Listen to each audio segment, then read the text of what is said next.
Assalamualaikum warahmatullahi wabarakatuh. Saudaraku kaum muslimin dan muslimat, saudara sebangsa setanah air dimanapun Anda ada dan berada. Hari ini saya Abu Fikri berada lingkungan Masjid At-Taqwa, Kota Bengkulu. Di sini pemerintah Kota Bengkulu membuat sesuatu yang bernama beranda. Disinilah masyarakat santai, bertenang, beristirahat. Jika sholat masuk, mereka sholat ke masjid. Masjid dekat. Jika mereka lapar, di situ ada kantin. Kantin beranda. Oke, kita masuk kepada tema pembicara.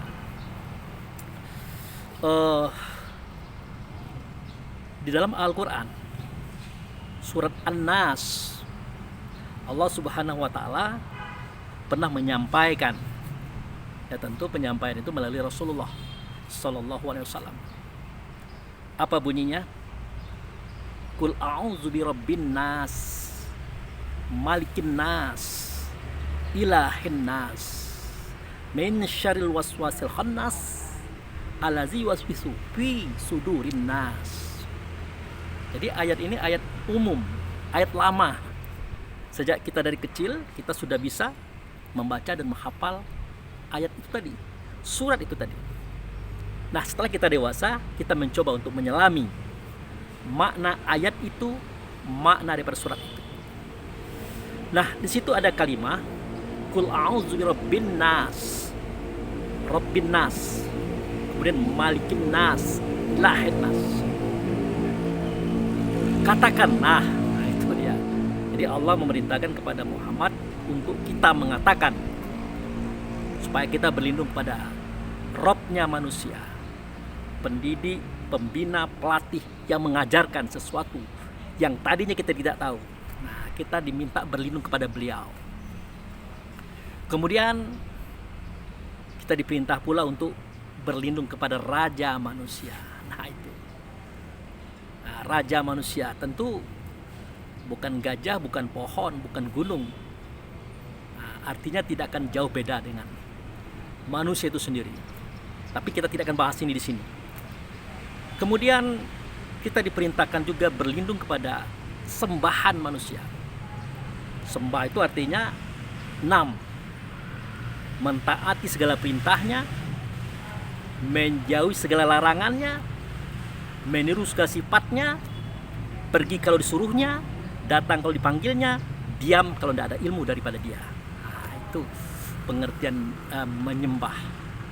Tapi perwujudan daripada menyembah itu sendiri adalah menyuarakan, mengatakan, memperbuat perbuatan Allah di alam semesta ini, sehingga nyata keberadaan Allah. Ingat, nyata keberadaan Allah pada yang kita suarakan, yang kita katakan, yang kita perbuat.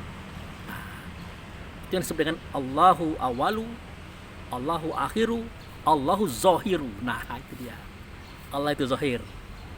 Nah, di mana tempat zohirnya Allah tentu tidak mungkin jauh daripada kita. Oke, kita masuk pada tema. Pada surah An-Nas kita melihat kalimat yang berbunyi bahwa ada perintah untuk kita berlindung kepada Tuhan manusia, Raja manusia, sembahan manusia. Dari apa? Min syarri waswasil khannas, daripada kejahatan waswas yang ada pada manusia. Waswas itu artinya ragu-ragu, bimbang, gelisah. Yang waswas ini berbahaya kalau tidak kita atasi dengan iman dan ilmu serta amal. Nah, itu. Oh, di manakah posisi was-was itu pada diri manusia? Nah, di ayat tadi dijelaskan bahwa alazi waswisu fi sudur. Was-was itu, sifat ragu-ragu itu ada dalam dada. Dada siapa? Ya dada kita manusia. Sumbernya kata Allah dan Rasul, minal jinnati wan nas, dari jin dan manusia. Nah, kita tidak akan membahas jin dan manusia Karena kalau was-was itu adalah dalam dada kita, tentu yang menjadikan sebab adanya was-was itu, yaitu sumbernya tadi juga ada dalam dada manusia. Dan dulu pernah saya ungkapkan itu dalam kajian khusus tentang ini. Nah, kini kita bercerita tentang was-was. Saudaraku kaum muslimin dan muslimat, sebangsa tanah air, apapun agama Anda, dimanapun Anda berada, kita kadang-kadang kurang memperhatikan situasi dan kondisi hari ini. Bahwa informasi, cerita, isu itu bisa menjadikan pemikiran kita berubah, perasaan kita berubah, perilaku kita berubah. Yang tadinya kita mungkin sehat-sehat saja, tiba-tiba jadi lemas. Yang tadi kita lemas jadi sakit. Yang tadi kita sakit jadi mati. Kenapa bisa seseorang itu mati hanya karena informasi, hanya karena cerita? Kenapa? Nah, karena informasi, cerita, isu, dia akan menyentuh pada kawasan rasa diri. Nah, pada kawasan rasa diri itulah terdapat was-was. Jadi informasi, isu, cerita itu yang disasarnya, yang ditujunya adalah rasa was-was tadi. Nah, kalau kita sudah was-was, maka akan terjadi goncangan pada diri kita. Diri yang mana? Diri yang sebenarnya diri pada kita itu ruh. Nah, kalau ruh kita sudah bergoncang, sudah bergetar, otomatis fisik kita juga akan bergoncang dan bergetar. Dia akan ikut gelisah, ketakutan, bahkan dia akan mengalami trauma yang sangat berat. Ini yang harus kita pahami. Sekarang kita sedang menghadapi krisis kesehatan. Di mana-mana wabah berjangkit, katakanlah wabah virus corona, dengan berbagai macam cerita, berbagai macam kisah yang disampaikan oleh para ahli dan yang tidak ahli, yang pandai berbicara, yang tidak pandai berbicara, semuanya bercerita tentang corona. Dan semuanya mengeluarkan teori-teori, pendapat-pendapat. Nah, kalau kita orang awam, tidak ada ilmu, tidak ada paham, tidak ada iman, tidak ada wawasan, maka kita akan terombang-ambing dalam persoalan ini. Tapi kalau kita punya ilmu, punya pemahaman, punya wawasan dan punya iman, kita tidak akan terombang-ambing dalam persoalan isu mengisu ini. Nah, terlepas persoalan corona yang ada di dunia internasional, kita melihat bahwa dalam Al-Quran, cerita was-was, gonjang-ganjing hati manusia itu pernah terjadi. Apa itu? Nah, seketika perang Badar. Perang Badar itu antara umat muslimin lawan kafir Quraisy itu tidak berimbang. Antara 317 orang melawan 1000. Nah, yang muslimin ini, yang 317 orang itu, senjatanya tidak lengkap, perbekalannya tidak lengkap, semuanya sebar terbatas. Nah, di sini sebenarnya kan memunculkan keraguan, was-was. Ditambah lagi pada waktu itu orang-orang munafik yang dipimpin oleh Abdullah bin Ubay ikut. Tapi sebelum itu jumlahnya banyak, bukan 317, banyak. Nah, oleh karena isu, informasi yang diangkat, yang menyebabkan mereka itu pada takut, akhirnya kaum muslimin pelan-pelan bergilir, mereka meninggalkan Rasulullah. Padahal mereka tadi banyak, bisa jadi 700, bisa jadi 1000-an, sama dengan jumlah orang kafir Quraisy. Tapi ada yang menakut-nakuti. Ini bulan Ramadan, kita tidak makan, kita tidak minum, senjata kita tidak cukup, kita kesini bukan untuk perang, hanya sekedar menteror saja, maka persiapan kita tidak ada. Nah, sekarang kita hadapkan pada perang, kalahlah kita. Oleh karena itu mari kita mundur pelan-pelan. Nah, inilah isu, informasi yang diangkat oleh kaum munafikin yang dipimpin oleh Abdullah bin Ubay. Termasuk kata-kata jika Anda nanti meninggal, mati, anak Anda bagaimana, istri Anda bagaimana, ekonominya bagaimana, semuanya diangkat. Otomatis mempengaruhi rasa diri, muncul was-was, goncangan jiwa, dan akhirnya mereka berlahan-lahan meninggalkan Rasulullah. Tinggallah jumlahnya yang 300 lebih daripada sedikit tadi. Nah sudah, Rasulullah pun sempat melihat situasi itu di kalangan sahabat inti yang jumlahnya 317 itu. Dia lihat ada semacam was-was tadi, ada semacam ragu-ragu tadi. Bahkan Nabi sempat berkata kepada Allah dalam doanya, "Ya Allah, seandainya kami hari ini, yang pentolan yang ini, yang intinya yang ini, gugur dan habis, maka tidak akan ada lagi ya Allah orang yang akan menyembah Engkau." Nah, kenapa Nabi berkata sedemikian? Karena beliau adalah Nabi terakhir. Pentolan Muslim yang akan mengembangkan Islam ini setelah ini hanya orang 300 orang ini. Nah, kalau ini habis, berarti agama ini habis.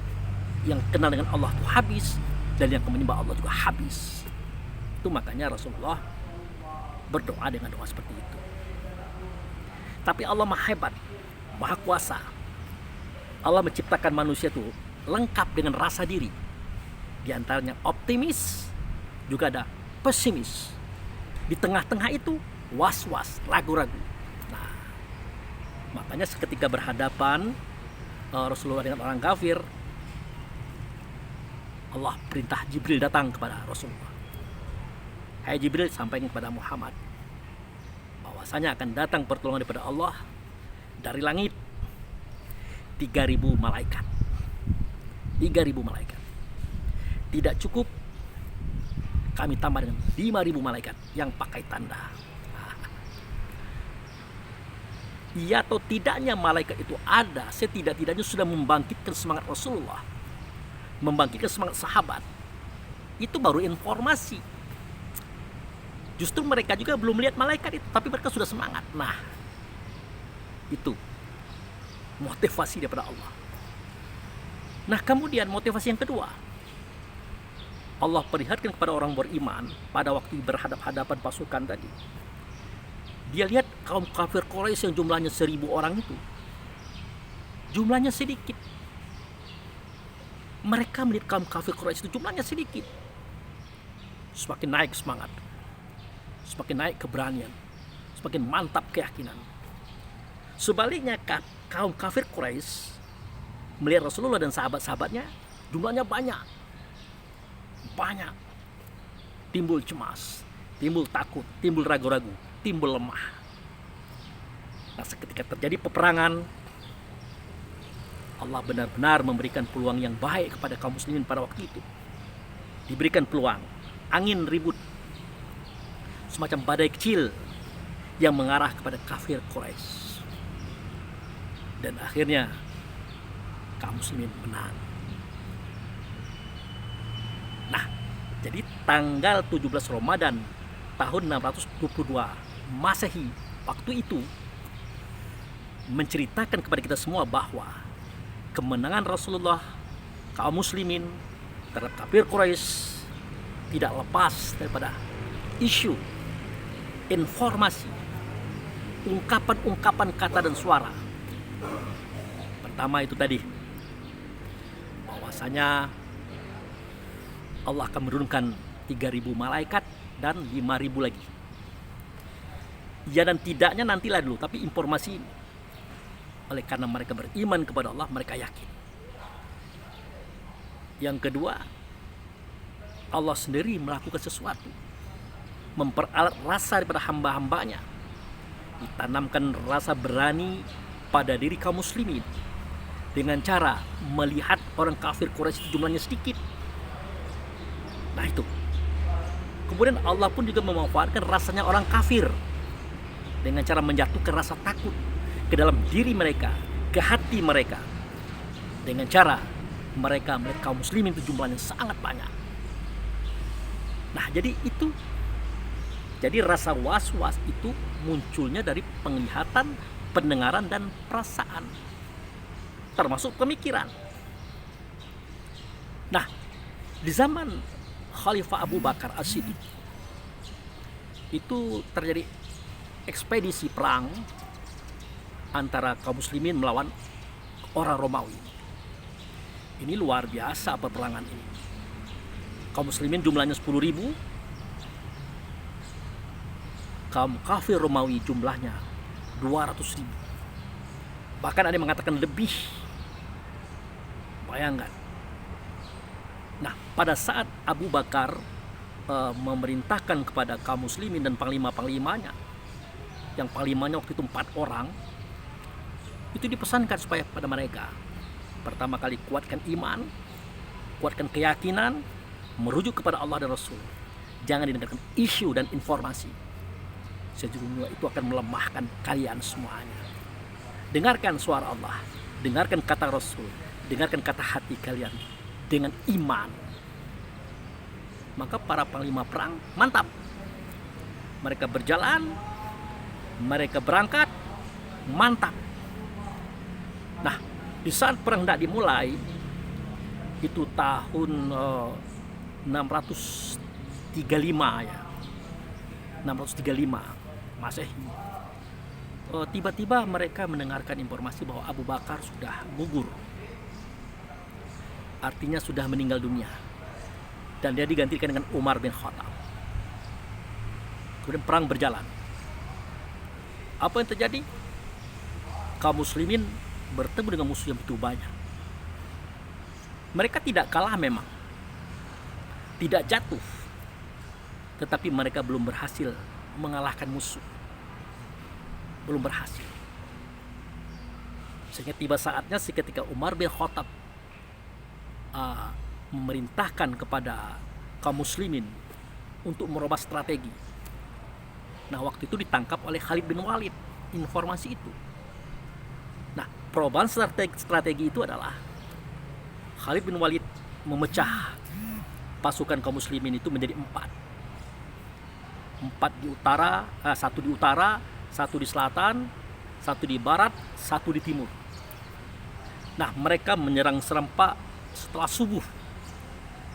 Nah, semuanya mereka bersorak dengan suara Allahu Akbar, Allahu Akbar, Allahu Akbar.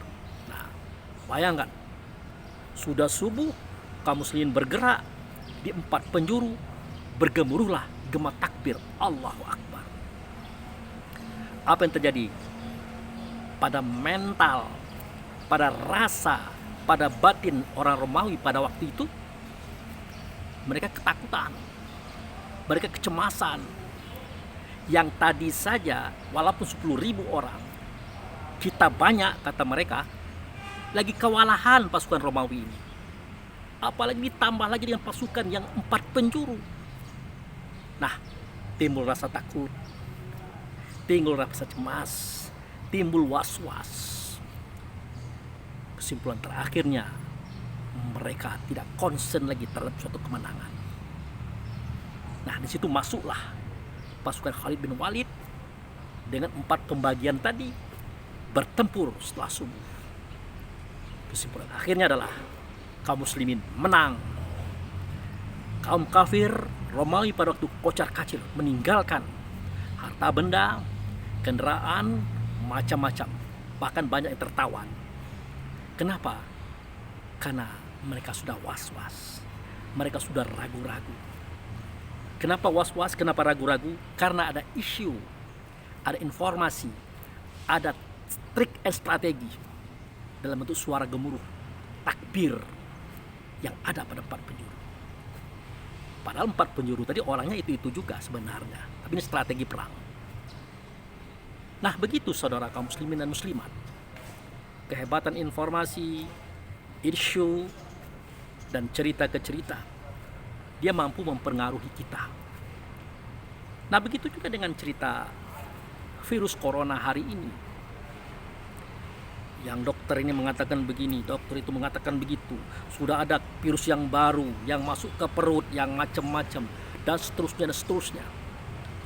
Nah, nanti corona ini akan berlanjut lagi dengan jilid sekian, macam-macam.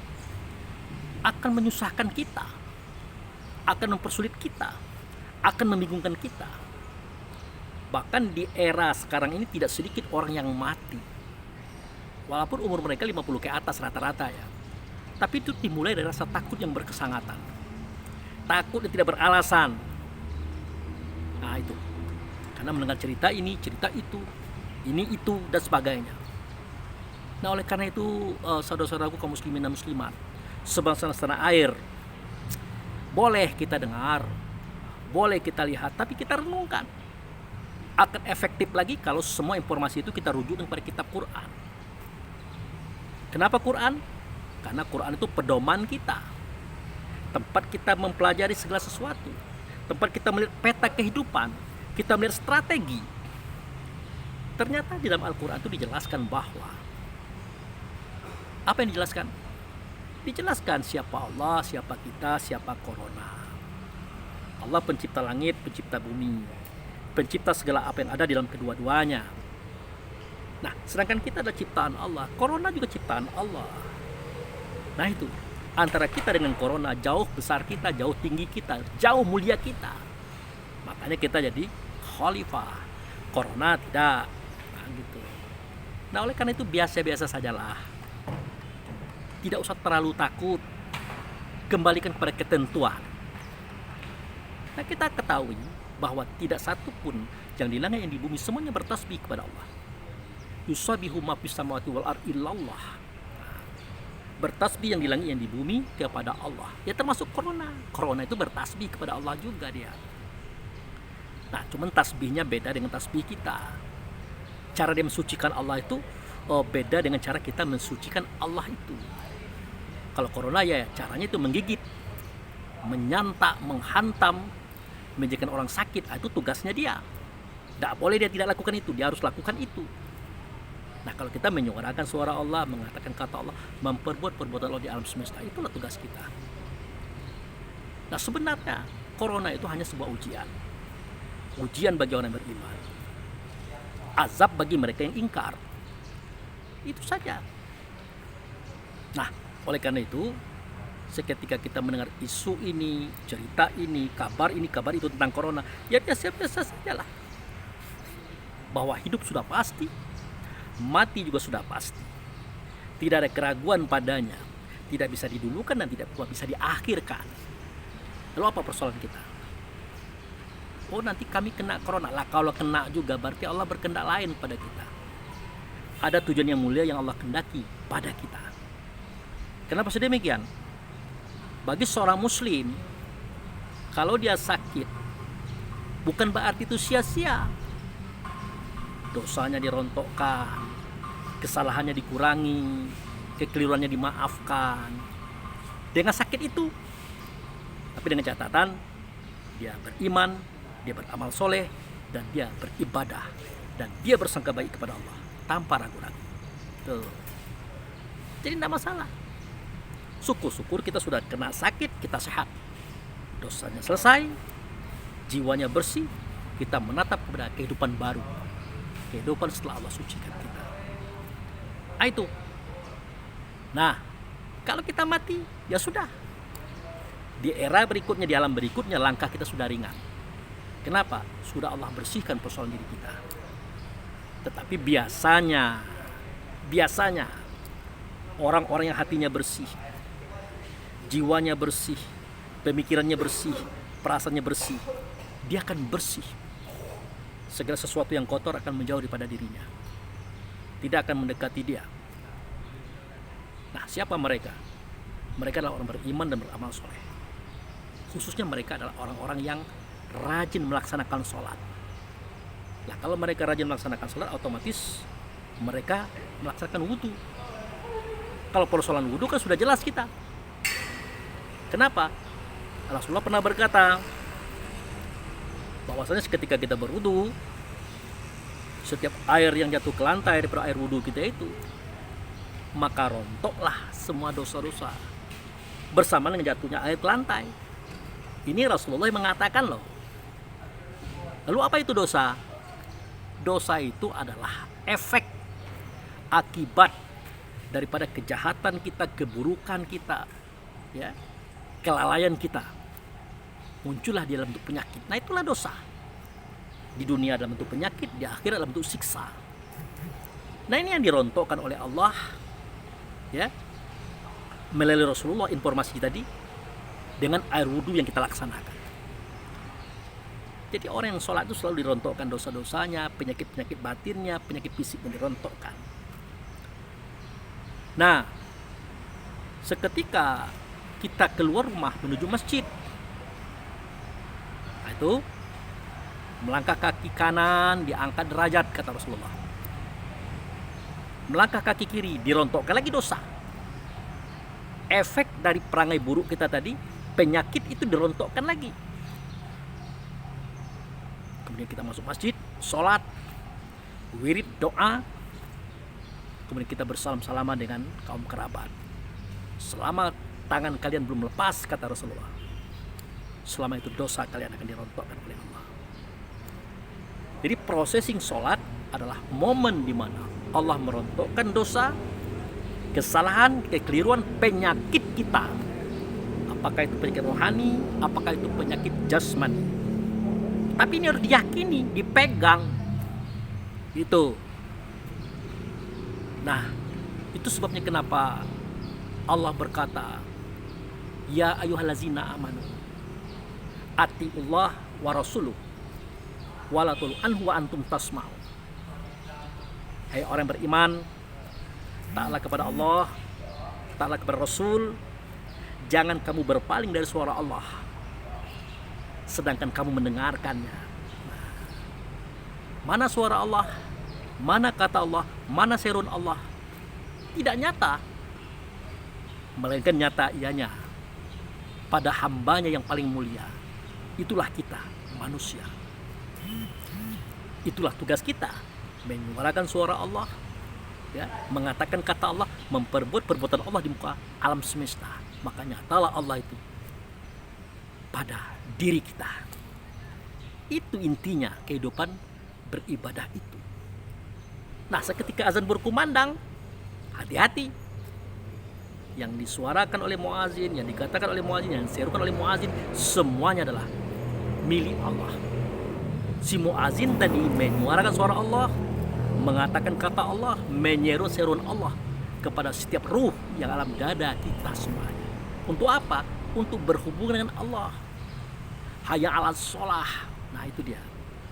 Marilah berhubungan dengan aku, wahai hambaku, kekasihku, kesayanganku, di dalam sholat. Untuk apa? Hayya 'alal falah. Untuk kemenangan kamu. Bukan untuk kemenangan Allah, untuk kemenangan kita. Nah, artinya tidak mungkin Allah menyeru, memanggil kita ke dalam sholat tadi untuk kita disakiti, tidak. Tapi ingat, suara Allah, kata Allah, seruan Allah biasanya muncul, terpancar dari rumah Allah di muka bumi. Apa itu rumah Allah di muka bumi? Seperti yang Allah katakan dalam Al-Quran, baiti fil ardi masajid. Rumahku di permukaan bumi itu, itulah masjid-masjid. Nah, di situ aku menyuruh kamu, menghimbau kamu. Di situ aku menyelesaikan persoalan kamu. Di situ aku membersihkan kamu, di situ aku menunjukkan kamu. Makanya masjid itu penting. Penting untuk apa? Untuk kepentingan kita kepada Allah dalam rangka mencapai kebahagiaan dunia dan akhirat kita. Termasuk untuk menghilangkan rasa takut yang hari ini sedang mengandungi jiwa kita, virus corona tadi. Tapi karena kita tahu tempat bersandar, negeri yang aman, iktikat batin yang bersih, yaitu Allah, no problem lah itu. Sebenarnya ini yang perlu ditanamkan kepada kaum muslimin dan muslimat dimanapun Anda dan berada. Unsur keimanan ini. Jangan diinformasikan hal-hal yang menakut-nakuti, yang mencemas-cemaskan. Seakan-akan di dunia ini tidak ada lagi Tuhan, yang ada cuma corona.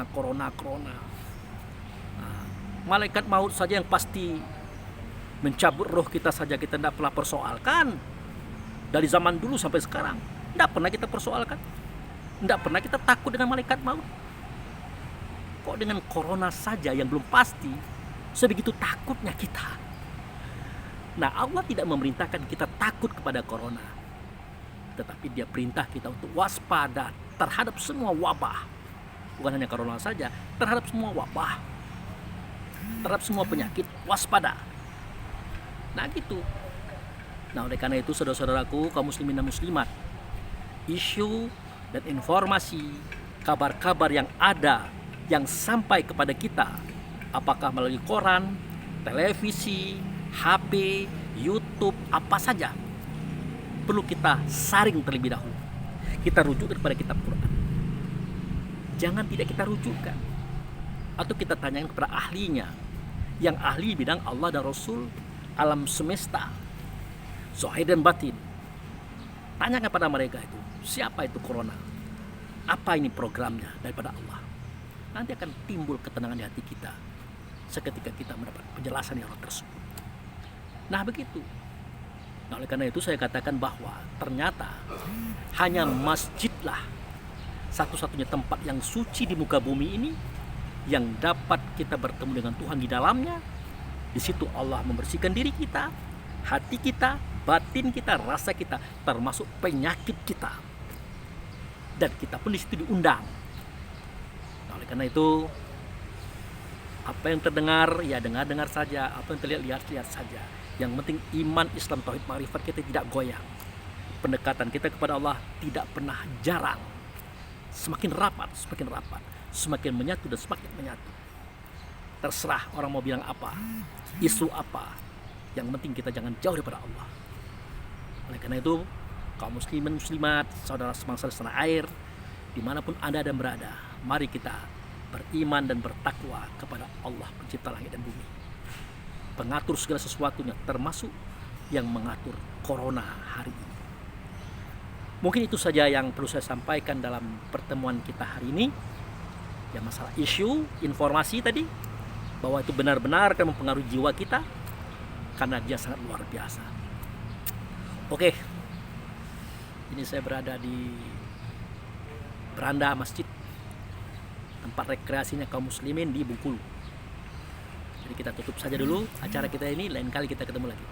Baik, assalamualaikum warahmatullahi wabarakatuh.